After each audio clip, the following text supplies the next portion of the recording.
Time travel എന്ന് വിശേഷിപ്പിക്കാവുന്ന ഒരു യാത്രയാണ് ഇന്ന് ഞാൻ നടത്താൻ പോകുന്നത്.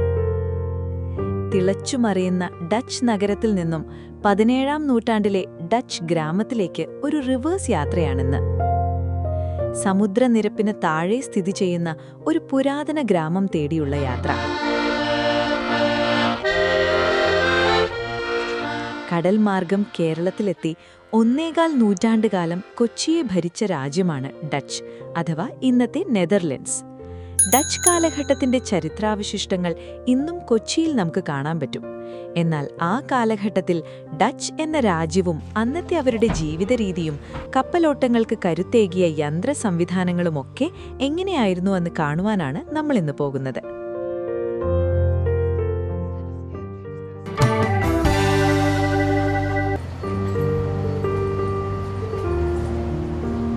ആംസ്റ്റർഡാമിൽ നിന്നും 35 കിലോമീറ്റർ അകലെയുള്ള ഹാർലമിൽ നിന്നാണ് ഞാനിന്ന് പഴയ ഡച്ച് വില്ലേജ് കാണാനായി പോകുന്നത്. ഹാർലമിൽ നിന്നും ഷിഫോൾ എയർപോർട്ടിലേക്ക് പോകുന്ന ഒരു ബസ്സിലാണ് ഞാനിപ്പോൾ ഇരിക്കുന്നത്. 18 കിലോമീറ്റർ ദൂരമുണ്ട് എയർപോർട്ടിലേക്ക്. എയർപോർട്ടിലെ ട്രെയിൻ സ്റ്റേഷനിൽ നിന്നും ട്രെയിൻ കയറി 25 കിലോമീറ്റർ ദൂരം സഞ്ചരിച്ച് കോഗർ വെൽഡ് എന്ന സ്റ്റേഷനിൽ ഇറങ്ങാനാണ് എൻ്റെ പ്ലാൻ. അങ്ങനെ കോഗർ വെൽഡ് ബസ് സ്റ്റോപ്പിൽ ബസ് കാത്തു നിൽക്കുകയാണ് ഞാൻ. അങ്ങനെ ബസ്സിൽ കയറി ഞാൻ യാത്ര ആരംഭിച്ചു. ഇവിടെ നിന്നും വെറും 4 മിനിറ്റ് ദൂരമേ ഞാൻ ഇന്ന് പോകുന്ന ഡച്ച് വില്ലേജിലേക്കുള്ളൂ. വേഗത്തിലെത്തുന്നതിന് വേണ്ടിയാണ് ഞാൻ ഈ വിധം 2-3 വണ്ടികളിൽ കയറി യാത്ര ചെയ്യുന്നത്. ലെന്തക്കാർ എന്നാണ് നമ്മൾ ഡച്ച് കാരെ പണ്ട് വിളിച്ചിരുന്നത്. എസ് കെ പൊറ്റക്കാടിന്റെ ട്രാവൽ ബുക്കിലാണ് ഞാൻ ഈ വാക്ക് ആദ്യമായി കാണുന്നത്. 17ാം നൂറ്റാണ്ടിൽ കച്ചവടത്തിനായി കടൽ മാർഗം കേരളത്തിലെത്തി 1.25 നൂറ്റാണ്ടുകാലം കൊച്ചിയെ ഭരിച്ച രാജ്യമാണ് ഡച്ച്, അഥവാ ഇന്നത്തെ നെതർലൻഡ്സ്. ഡച്ച് കാലഘട്ടത്തിന്റെ ചരിത്രാവശിഷ്ടങ്ങൾ ഇന്നും കൊച്ചിയിൽ നമുക്ക് കാണാൻ പറ്റും. എന്നാൽ ആ കാലഘട്ടത്തിൽ ഡച്ച് എന്ന രാജ്യവും അന്നത്തെ അവരുടെ ജീവിത രീതിയും കപ്പലോട്ടങ്ങൾക്ക് കരുത്തേകിയ യന്ത്ര സംവിധാനങ്ങളുമൊക്കെ എങ്ങനെയായിരുന്നു എന്ന് കാണുവാനാണ് നമ്മൾ ഇന്ന് പോകുന്നത്. അങ്ങനെ സാൻസ് സ്കാൻസ് വില്ലേജിലെ ബസ് സ്റ്റോപ്പിൽ ബസ് യാത്ര അവസാനിപ്പിച്ചു. ബസ്സിലുണ്ടായിരുന്നവരെല്ലാം ഈ ഗ്രാമം കാണാൻ വന്നവർ തന്നെയാണ്.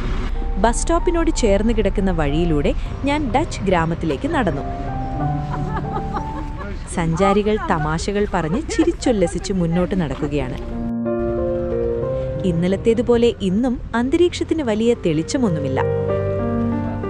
ഇവിടെ ഈ ഗ്രാമത്തിന്റെ വിശദമായ ഒരു മാപ്പ് സ്ഥാപിച്ചിട്ടുണ്ട്.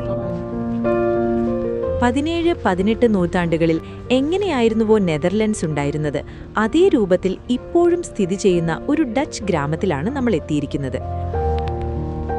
അന്നത്തെ കാലത്തെ മരവീടുകൾ, വീടുകൾക്കിടയിലൂടെ ഒഴുകുന്ന കനാലുകൾ, മരത്തടി കൊണ്ട് നിർമ്മിച്ച പാലങ്ങൾ, ഇങ്ങനെ പഴയ യൂറോപ്പിനെ ഇപ്പോഴും കാണാൻ പറ്റുന്ന ഗ്രാമം. ഇന്നിതൊരു ടൂറിസ്റ്റ് കേന്ദ്രം കൂടിയായതിനാൽ ഇവിടുത്തെ വീടുകളിൽ മിക്കവയും കടകളായി മാറിയിട്ടുണ്ട്. ഞാൻ മുന്നോട്ട് നടന്നു. കനാലിലൂടെ ബോട്ട് പോകുമ്പോൾ ഉയർത്താൻ കഴിയുന്ന ഒരു പാലമാണിത്. ഇവിടെ ഒരു വിൻഡ് മില്ലിന്റെ ഒരു മാതൃക സ്ഥാപിച്ചിട്ടുണ്ട്. പിറകിലായി മനോഹരമായൊരു വീട് കാണാം. കുട്ടനാട് പോലെ സമുദ്രനിരപ്പിന് താഴെയായി ഒരു ചതുപ്പിലാണ് ഈ ഗ്രാമം സ്ഥിതി ചെയ്യുന്നത്. ഇവിടെ ഏകദേശം 800ഓളം ജനങ്ങൾ താമസിക്കുന്നുണ്ടെന്നാണ് അറിയാൻ കഴിഞ്ഞത്. സഞ്ചാരികൾ കൂട്ടത്തോടെ വന്നു തുടങ്ങി. ഞാൻ വീണ്ടും മുന്നോട്ട് നടന്നു. ഇവിടെയും വീടും കടകളും എല്ലാം ഉണ്ട്. മരപ്പലകകൾ കൊണ്ട് നിർമ്മിച്ച കെട്ടിടങ്ങളാണ് ഇവിടെയുള്ളത്. എല്ലാം തന്നെ ഡച്ച് മാതൃകയിലുള്ള കെട്ടിടങ്ങളാണ്. നടപ്പാതയിൽ കല്ലുകൾ പാകിയിട്ടുണ്ട്. ഡച്ച് ഗ്രാമത്തിന്റെ കാഴ്ച ആസ്വദിച്ചിരിക്കുന്ന 2 പേരെ നമുക്കിവിടെ കാണാം. ഇവിടെ ഒരു ജലാശയം കാണാം. ജലാശയത്തിന്റെ കരയിലായി ഒട്ടേറെ വീടുകളും വിൻഡ് മില്ലുകളും സ്ഥിതി ചെയ്യുന്നതിന്റെ വിദൂര ദൃശ്യം നമുക്കിവിടെ നിന്നും കാണാം. ഞാൻ ഈ നടപ്പാതയിലൂടെ മുന്നോട്ട് നടന്നു. അന്തരീക്ഷത്തിൽ ഒരു മഴ പെയ്യാൻ തയ്യാറായി നിൽപ്പുണ്ട്.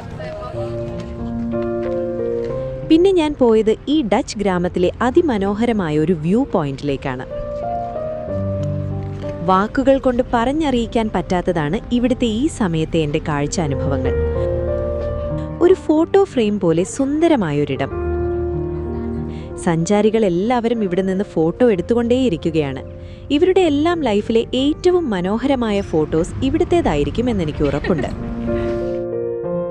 ജലാശയത്തിലെ പ്രതിബിംബത്തിൽ നോക്കിയിരിക്കാൻ തന്നെ നല്ല രസമാണ്. അപ്പുറത്തെ കരയിൽ അതിമനോഹരമായ ഒരു വിൻഡ് മിൽ നമുക്ക് കാണാം. കുറച്ചധികം നേരം അവിടെ ചിലവഴിച്ച ശേഷം ഞാൻ വിൻഡ് മില്ലുകൾ സ്ഥിതി ചെയ്യുന്ന സ്ഥലത്തേക്ക് നടന്നു. പെട്ടെന്നാണ് വെയിലുദിച്ചത്. നെതർലൻഡ്സിൽ കാലാവസ്ഥ ഇങ്ങനെയാണ്, വെയിലും മഴയും മാറി മാറി വരും. വിൻഡ് മില്ലുകൾ തന്നെയാണ് ഇവിടുത്തെ പ്രധാന ആകർഷണങ്ങൾ. വ്യാവസായിക വിപ്ലവത്തിന്റെ ആദ്യകാലത്ത് യൂറോപ്പിൽ യന്ത്രങ്ങൾ പ്രവർത്തിപ്പിക്കാനായി കാറ്റിന്റെ ശക്തിയെ ഉപയോഗപ്പെടുത്തിയതിന്റെ നേർസാക്ഷ്യമാണ് വിൻഡ് മില്ലുകൾ. മരമറുക്കാനും ധാന്യങ്ങൾ പൊടിക്കാനും പെയിന്റ് നിർമ്മിക്കാനും എണ്ണ ഉൽപ്പാദിപ്പിക്കാനുമൊക്കെയായി വ്യത്യസ്ത തരം വിൻഡ് മില്ലുകളാണ് അക്കാലത്തിവിടെ പ്രവർത്തിച്ചിരുന്നത്. അവയിൽ പലതും ഇന്നും സന്ദർശകർക്കായി പ്രവർത്തിപ്പിച്ചു കാണിക്കുകയും ചെയ്യുന്നു.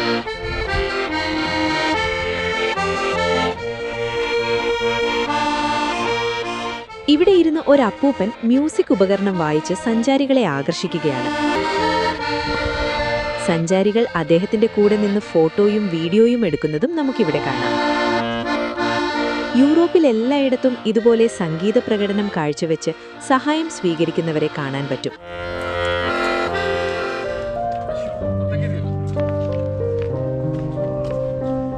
ഞാൻ ഈ വിൻഡ് മില്ലിന്റെ അകത്തേക്ക് കയറി. 5 യൂറോയാണ് ticket charge. This is a ticket English. You can come in. We have a nice film, television, and you can climb up and take photos. ഞാൻ അകത്തേക്ക് കടന്നു. ഇത് പലതരം സ്റ്റോണുകൾ പൊടിക്കാനായി ഉപയോഗിച്ചിരുന്ന വിൻഡ് മില്ലാണ്. മുകളിൽ വിൻഡ് മില്ലിന്റെ ഫാനുകൾ കറങ്ങുമ്പോൾ താഴെയുള്ള ഈ ചക്രം ചലിക്കുന്നതിലൂടെയാണ് സ്റ്റോണുകൾ പൊടിച്ചെടുക്കുന്നത്.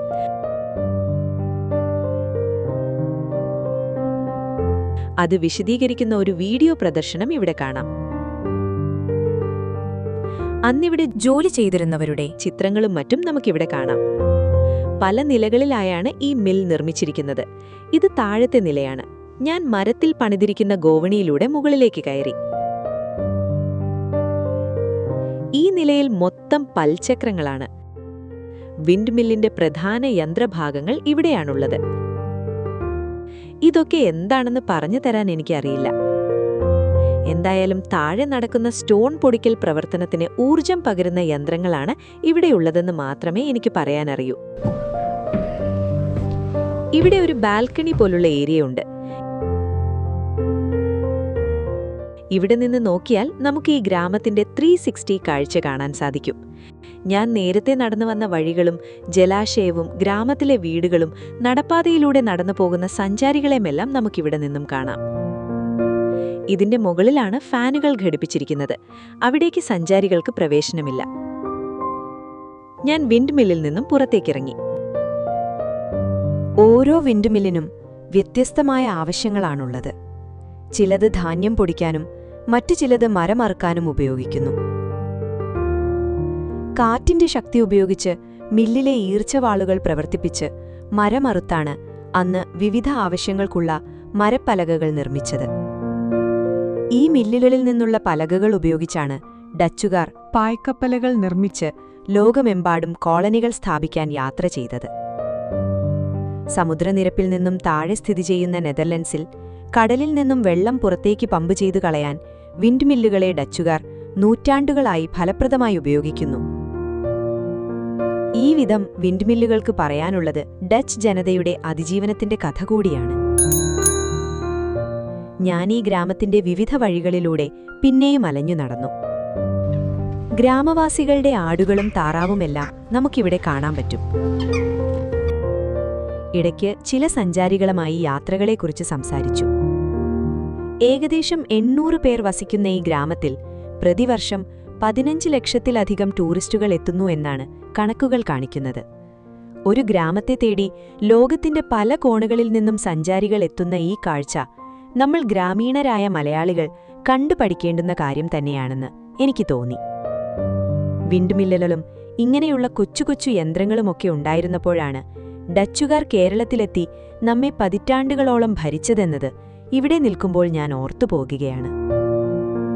സാൻ നദിയുടെ തീരത്ത് സ്ഥിതി ചെയ്യുന്ന ഈ ഗ്രാമത്തിന്റെ പച്ചപ്പും അതിനിടയിലൂടെ ഒഴുകുന്ന കനാലുകളും പഴയ മാതൃകയിലുള്ള മരവീടുകളും വിണ്ടുമില്ലുകളുമെല്ലാം സഞ്ചാരികൾക്ക് മറക്കാനാകാത്ത അനുഭവമാണ് നൽകുന്നത്.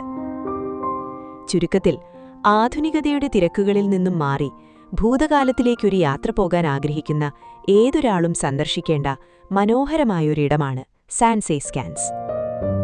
അങ്ങനെ സാൻ സെയ്സ്കാൻസ് എന്ന പഴയ ഡച്ച് വില്ലേജിൽ നിന്നും ഒരു ബസ്സിൽ കയറി ഞാൻ ആംസ്റ്റർഡാം നഗരത്തിലേക്ക് പുറപ്പെട്ടു.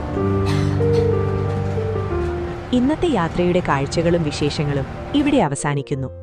ഈ വീഡിയോ ഇഷ്ടമായാൽ ലൈക്ക് ചെയ്യുക, ചാനൽ സബ്സ്ക്രൈബ് ചെയ്യുക.